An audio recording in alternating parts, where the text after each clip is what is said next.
السلام علیکم۔ نوجوانوں کے لیے سبق آموز واقعہ۔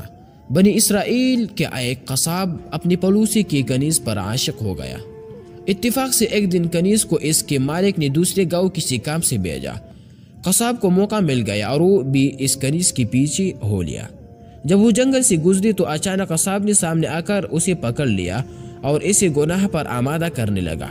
جب اس کنیز نے دیکھا کہ اس قصاب کی نیت خراب ہے تو اس نے کہا، اے نوجوان، تو اس گناہ میں نہ پڑ۔ حقیقت یہ ہے کہ جتنا تو مجھ سے محبت کرتا ہے اس سے کہیں زیادہ میں تیری محبت میں گرفتار ہوں، لیکن مجھے اپنے مالک حقیقی عز و جل کا خوف اس گناہ کے ارتکاب سے روک رہا ہے۔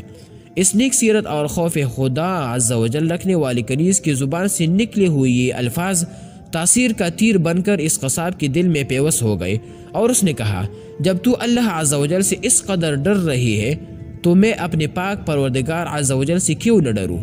میں بھی تو اسی مالک عز و جل کا بندہ ہوں، جا تو بے خوف ہو کر چلی جا۔ اتنا کہنے کے بعد اس قصاب نے اپنے گناہوں سے سچی توبہ کی اور واپس پلٹ گیا۔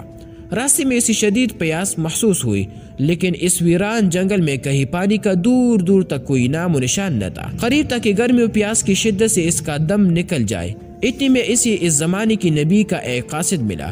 جب اس نے قصاب کی حالت دیکھی تو پوچھا، تجھے کیا پریشانی ہے؟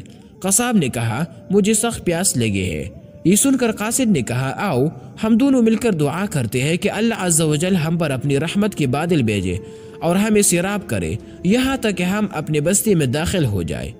قصاب نے جب یہ سنا تو کہنے لگا، میرے پاس تو کوئی ایسا نیک عمل نہیں جس کا وسیلہ دے کر دعا کروں۔ آپ نیک شخص ہیں، آپ ہی دعا فرمائیے۔ اس قاصد نے کہا، ٹھیک ہے میں دعا کرتا ہوں، تم آمین کہنا۔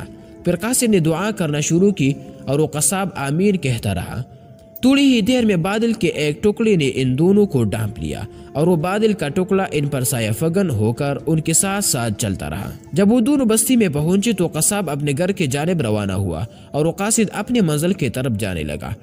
بادل بھی قصاب کے ساتھ ساتھ رہا۔ جب اس قاصد نے یہ ماجرا دیکھا تو قصاب کو بلایا اور کہنے لگا، تم نے تو کہا تھا کہ میرے پاس کوئی نیکی نہیں اور تم نے دعا کرنے سے انکار کر دیا تھا، پھر میں نے دعا کی اور تم آمین کہتے رہے، لیکن اب حال یہ ہے کہ بادل تمہارے ساتھ ہو لیا ہے اور تمہارے سر پر سایہ فگن ہے۔ سچ سچ بتاؤ، تم نے ایسی کون سی عظیم نیکی کی ہے جس کی وجہ سے تم پر یہ خاص کرم ہوا؟ یہ سن کر قصاب نے اپنا سارا واقعہ سنایا۔